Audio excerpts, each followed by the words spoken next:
বিএনপির কিছু ভারতপন্থীর কারণে সালাউদ্দিন কাদের চৌধুরী এবং জামাতের নেতাগুলোকে ফাঁসি দিল। তখন আমাদের মকবুল আহমদ এই ফেনীর ম্যাডামের কাছে গেছি, কিন্তু এই আশেপাশে বিএনপির কিছু লোকের কারণে বলতেছে এরা যুদ্ধ অপরাধ, এদেরটা এটা বুঝুক।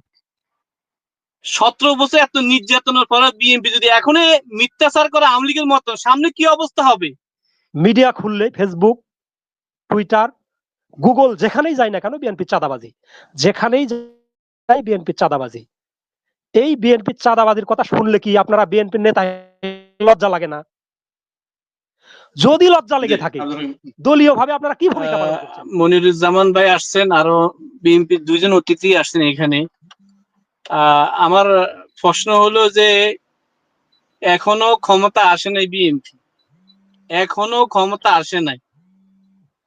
যে পর্যায়ে বিএনপি বিভিন্ন কোর্টে যায় হামলা করতেছে, একজন টাকা দায়ের করতেছে, সেখান থেকে তার থেকে টাকা ছিনিয়ে নিয়ে যেতেছে। এখন বলতেছে কি এটা আমরা করিনি, এটা আওয়ামী লীগের লোকেরা করছে। একটু আগে একজন মোহাম্মদ সম্ভবত ডুবেতে উনি ভাই বলছেন, আমি বলছি উনি 100% মিথ্যা কথা বলছেন। আমি সাবেক বিএনপি বলি, এখানে তো অনেক আছেন বিএনপির নেতারা আছেন, কথাগুলো বলবার আগে একটু হিসাব কিতাব করে বলিয়েন। যেভাবে বলছেন ঢালাও ভাবে জমাত এটা করছে, জমাত এটা করছে, জমাতকে নিয়ে আওয়ামী লীগ দীর্ঘ 23 থেকে 22 বছর বিএনপি আন্দোলন করছি, এবং জমাতের সমর্থন নিয়ে নিঃস্বার্থে জমাতকে বিএনপিকে সাপোর্ট করে গেল 147টা আসন পাওয়ার পরে 18টা আসনটা নিয়ে। গত পরশুদিন এখনো টেলিভিশনে বিএনপির ওই সুলতান আহমদ টিপু সম্ভবত তিনি সাক্ষাৎ করেছেন, জমাত আমাদের, জমাতের হয়ে আমরা কত অন্যায় স্বীকার করছি, কিন্তু জমাত এটা ভুলে গেছি। বিএনপির কিছু ভারতপন্থীর কারণে সালাউদ্দিন কাদের চৌধুরী এবং জামাতের নেতাগুলোকে ফাঁসি দিল। তখন আমাদের মকবুল আহমদ এই ফেনীর ম্যাডামের কাছে গেছি, কিন্তু এই আশেপাশে বিএনপির কিছু লোকের কারণে বলতেছে এরা যুদ্ধ অপরাধ, এদেরটা এটা বুঝুক। 17 বছর এত নির্যাতনের পর বিএনপি যদি এখনই মিথ্যাচার করে আওয়ামী লীগের মতো, সামনে কি অবস্থা হবে? বিএনপি যে পন্থায় কথা বলতেছে, বিএনপির নেতা কর্মীরা আওয়ামী লীগের নেতা থেকে সেকেন্ড পর্যন্ত আমাদের পাশে বসবাস করতেছে, তো তাদের ঘুরে ফিরে একটাই কথা যে আমরা আওয়ামী লীগ ছাড়া কিছু ভালো। এত হত্যা করার পরও আমার আশঙ্কা হচ্ছে বিএনপি যদি ক্ষমতা আসে হুবহুব একই অবস্থা করবে, এতে কোনো বিন্দু মাত্র পার্থক্য থাকবে না। কারণ ওই ডুবের বাইরে বলছে আমার কাছে অনেক ইয়ে আছে যে জমাতের অনেক নেতারা আওয়ামী লীগকে জায়গা দিচ্ছে, বা এত সোজা না। আমি অন্তত আমি নিজে সাক্ষী, আল্লাহ, মনির ভাই 1 মিনিট, আল্লাহ আমার উপরে আছে, আমি নিজে সাক্ষী। একজন কর্মী হইতে আমাদের নুরুজ্জামান ভাই এর আগে আমার সাথে ছিলেন, আমি নিজে সাক্ষী। জমাতে একজন কর্মী হইতে অনেক স্তর আগাইতে হয়। আমি বারবার বলছি মিথ্যা কথা বলিয়েন না, আল্লাহর কাছে জবাবদিহি করতে হবে। আর মনির ভাই আপনার মাধ্যমে আরেকটা প্রশ্ন, যে আওয়ামী লীগের বড় বড় নেতাগুলা ঢাকা শহরে বিভিন্ন বড় বড় ফ্ল্যাটে অবস্থান করছে। আমি বলি পুলিশ প্রশাসন এবং বিএনপি জমা সবাইকে বলি প্রতিদিন প্রত্যেকটা এরিয়াতে প্রশাসন নিয়ে অভিযান চালান। এমপি মন্ত্রী এখনো তাদের ড্রাইভার দিয়ে বাজার করে খাচ্ছে, নিচ্ছে, এটা বহুত মন। আমি লক্ষ্মীপুরের ছেলে, লক্ষ্মীপুরে যতগুলা সন্ত্রাসী সবগুলো টাকাতে উঠছি। আমি তাদের প্রতি অনুরোধ করি আপনার অভিযান চালান প্রত্যেকটা প্লটে এক একটা এরিয়াতে এক এক দিনে। ধন্যবাদ। আসসালামু আলাইকুম রহমতুল্লাহ। এবং বিজ্ঞ আলোচক আসসালামু আলাইকুম। আমি প্রথমত সালাউদ্দিন সাহেবের কাছে একটু প্রশ্ন করতে চাই। উনি বললেন যে মহিলা নেতৃত্ব হারাম এবং ওনারা বিএনপির নেতৃত্বে ক্ষমতায় গেছেন, তবে ওনাদের নেতৃবৃন্দ কেউ মহিলা নন। আমার প্রশ্ন হচ্ছে যে ইসলাম কি কম্প্রোমাইজের ভিত্তিতে নিজেকে প্রতিষ্ঠা, ইসলাম প্রতিষ্ঠার কোনো প্রক্রিয়া আছে কিনা? হাদিস কোরআন এটা প্রমাণ করে কিনা যে কম্প্রোমাইজ করে ইসলামকে প্রতিষ্ঠিত করতে হবে?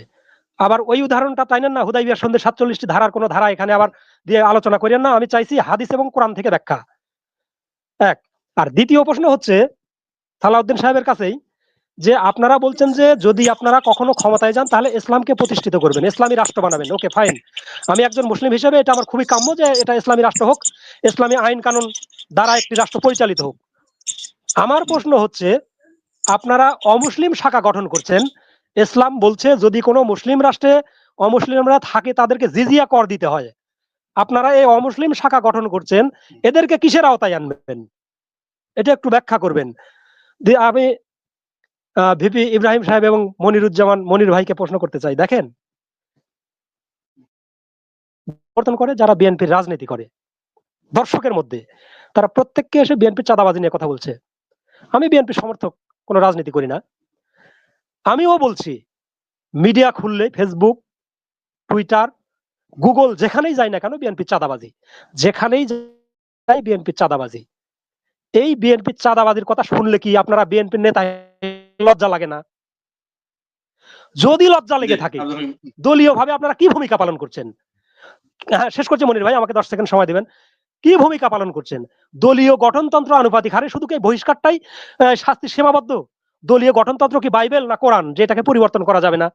দলীয় গঠনতন্ত্র পরিবর্তন করে এদেরকে কঠোর থেকে কঠোর শাস্তির বিধান কেন করা হচ্ছে না? যে মামলা করা যাবে বা আইনি সহায়তা নেওয়া যাবে, এই ধরনের কোনো ধারা কেন সংযোজন করা হচ্ছে না? বিএনপির কথা বলতে বা বিএনপির খবর দেখতে দেখুন একটা লজ্জার ব্যাপার। বিএনপি হয়ে বিএনপির কাছে চাঁদা দাবি করছে, বিএনপি হয়ে বিএনপিকে তুলে নিয়ে যেয়ে তাদের কাছ থেকে টাকা আদায় করছে। এটা কোন ধরনের রাজনীতি করছে বিএনপি? লজ্জা হওয়া উচিত। এখনো সময় আছে, সময় থাকলে লজ্জিত হন।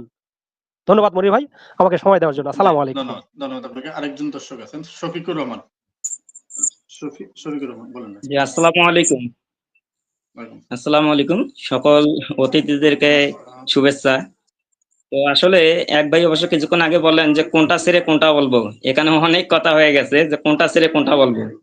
তো কিছুক্ষণ আগে বিএনপি কে বেশ মোটামুটি সমর্থন করে সোহেল ভাই নামে একজন আসছিল দর্শক হিসেবে, ওনার সঙ্গে আমার ইউকে কসবা টিভিতেও প্রশ্ন বলেন। দর্শকের জবাব দেওয়ার জন্য আমাদের আলোচকরা রয়েছেন, আপনি প্রশ্ন বলেন। আলোচকরা তো ভাই সব সময় তো তাদের বিষয়টা নিয়েই কথা বলে, মূলত মিথ্যাচারটাই বেশি হয় আলোচনায়। তো সত্য ফুটিয়ে তোলার জন্য দর্শকদের একটু কথা বলতে দিতে হয় ভাই। যদি দর্শকরা সত্যটা না তুলে ধরার সুযোগ থাকে, তাহলে দর্শকদেরকে স্থান না দেওয়াটাই বেশি ভালো। তো এখন চরম মিথ্যাচার হচ্ছে যে জামায়াতে ইসলামী নাকি আওয়ামী লীগকে মানে স্পেস করে দিতেছে। এটা থেকে জঘন্যতম মিথ্যাচার আর কি হতে পারে? দেখেন, বিএনপির ফখরুল ইসলাম আলমগীর বক্তৃতা দিতেছে আর তার স্টেজেই পিছনে দাঁড়িয়ে জয় বাংলা স্লোগান দিতেছে। এর থেকে আর কি বড় প্রমাণ চান? ওই সময় জয় বাংলা স্লোগান অ্যাভেলেবেল যে বিএনপির প্রোগ্রামে পাওয়া গেছে, তারা তো সেখানে ওই জয় বাংলা স্লোগান দেওয়া ইয়াকে তো তার কলারটা চিপিয়ে ধরে নাই। এরকম একটা দৃষ্টান্ত দেখ যে জামাতের একটা যে প্রোগ্রামে এই ধরনের ঘটনা ঘটছে। 2 নম্বর বিষয় আছে যে আপনার চাঁদাবাজির প্রমাণ একটা হয়েছে, সঙ্গে সঙ্গে জামায়াতে ইসলামী সংগঠন থেকে বের করে দিয়েছে যে জামাতের সেই লোককে। বিএনপির এত চাঁদাবাজি হচ্ছে, বিএনপি আজ পর্যন্ত কোন পদক্ষেপটা নিয়েছে তাদের ব্যাপারে? আর সেই সোহেল ভাই বলতেছে বিএনপি প্রায় 2000 উপরে বহিষ্কার করেছে দল থেকে, বিএনপিও বহিষ্কার করছে প্রায় 2000-এর উপরে। বাস্তবতা তো ভাই আমরা ফিল্ডে দেখি, বাস্তবতা ফিল্ডে দেখি। 3টা উনি